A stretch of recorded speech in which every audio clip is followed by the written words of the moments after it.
అందరికీ నమస్కారం. ఎప్పుడు చేసేలా కాకుండా ఈ వీడియోలో కొంచెం కొత్తగా రసాన్ని మనం శనగలు ఉడికించిన నీళ్ళతో తయారు చేయబోతున్నాము. సేమ్ రసం లాగే అనిపిస్తుంది, కానీ చాలా రుచిగా ఉంటుంది. రుచితో పాటుగా ఆరోగ్యాన్ని కూడా ఇచ్చే శనగల రసాన్ని తప్పకుండా మీరు ట్రై చేయండి. దీనికోసం 4 గంటల పాటు నానబెట్టుకున్న శనగల్ని నీళ్లు పోసుకొని తగినంత ఉప్పు వేసుకొని ఉడికించుకోవాలి. హై ఫ్లేమ్లో 1 విజిల్, 4 విజిల్లు లో ఫ్లేమ్లో పెట్టుకొని ఇలా ఉడికించిన తర్వాత ఇందులోంచి నీళ్ళని వేరు చేసుకోవాలి. ఒకవేళ మీరు కూరల కోసం ఉడికించుకున్నట్లయితే ఇందులో సగం నీళ్ళైనా ఈ రసానికి సరిపోతాయి. ఒకవేళ మామూలుగా ఉడికించుకొని తినేటట్లయితే ఈ నీళ్ళని మనం అలా కూడా వాడుకోవచ్చు. ఇవి చేసిన వెంటనే కాకుండా ఒక వారం రోజుల పాటు ఫ్రిడ్జ్లో ఉంచుకొని కూడా ఈ వారం రోజుల లోపల ఎప్పుడైనా కూడా ఈ నీళ్ళతో రసాన్ని తయారు చేసుకోవచ్చు. ఇలా నీళ్ళని తీసిన తర్వాత ఇందులో మీడియం సైజు నిమ్మకాయ అంత చింతపండుని వేసుకోవాలి.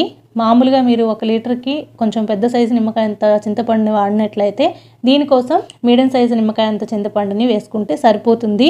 ఈ నీళ్ళలో కొంచెం సార్నెస్ అనేది ఉంటుంది, చాలా మైల్డ్గా పులుపు అనేది తగులుతూ ఉంటుందన్నమాట. దీన్ని నానపెట్టేసి పక్కన ఉంచేసుకొని ఇప్పుడు మనం దీంట్లో వేసుకోవడానికి రసం పౌడర్ని ఇన్స్టెంట్గా తయారు చేసుకుందాం. దానికోసం జీలకర్ర, మిరియాలు వేసుకొని ఆన్ అండ్ ఆఫ్ చేసుకుంటూ మిక్సీని రన్ చేసుకోవాలి. ఒకవేళ రోల్లో చేసుకున్నట్లయితే ఇంకా మంచిది, దంచుకొని అలా అయినా చేసుకోవచ్చు. ఇవి మెదిగిన తర్వాత మిరియాలు, జీలకర్ర పలుకుగా గ్రైండ్ చేసుకున్న తర్వాత ఇలాగా వెల్లుల్లిపాయల్ని వేసుకోవాలి. పూర్తిగా ఒక హోల్ వెల్లుల్లిని రెబ్బలుగా తుంచేసి ఇందులో వేసేసుకొని ఇలాగా ఇది కూడా ఆన్ అండ్ ఆఫ్ చేసుకొని ఇలా పౌడర్లా చేసి పక్కన పెట్టుకోవాలి. ఇందులో నీళ్ళు ఏమీ కలపకూడదు. ఇలా పక్కన పెట్టుకొని తర్వాత ఈ చింతపండు కూడా చక్కగా మెత్తగా అయిపోయింది. ఇప్పుడు ఇందులోకి చిన్న సైజు టమోటా వేసుకుంటున్నాను. ఇది దేశీ టమోటా. ఇందులో కూడా పులుపు అనేది ఉంటుంది. చింతపండు నచ్చని వాళ్ళు ఓన్లీ టమోటాలు వేసుకొని కూడా చేసుకోవచ్చు ఈ రసాన్ని ఇదే నీళ్ళలో. మరి ఇందులో కాడలతో పాటుగా కరివేపాకు, కొత్తిమీర కూడా వేసుకొని తగినంత ఉప్పు వేసుకొని కొంచెం పసుపు కూడా వేసుకొని చేత్తో బాగా మెదుపుకోవాలి. ఉప్పు అనేది ఇందులో చూసుకొని వేసుకోవాలి. ఇందులో కొంచెం ఉప్పు ఎక్కువైనా సరే రుచి అనేది బాగుండదు. మళ్ళీ ఉప్పు ఎక్కువైపోయిందని నీళ్ళు కలిపినా సరే దీని రుచి అనేది పాడైపోతుంది. ఆల్రెడీ మనం శనగలు ఉడికించిన ఉప్పు అనేది వేసుకున్నాము కాబట్టి చూసుకొని అన్ని లిమిట్గా తర్వాత చెక్ చేసుకొని ఉప్పు వేసుకోవాలి.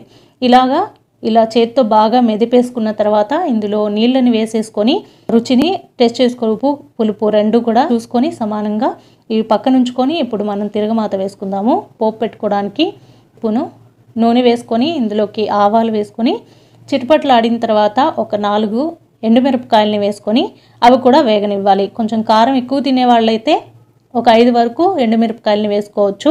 రసం అంతా కూడా ఎండుమిరపకాయలు వేయడంలోనే ఉంటుందన్నమాట. తర్వాత గ్రైండ్ చేసి ఉంచుకున్న జీలకర్ర పొడిని కూడా వేసేసుకొని తర్వాత కొంచెం కరివేపాకు వేసుకొని పచ్చివాసన పోయేంత వరకు వేయించుకోవాలి.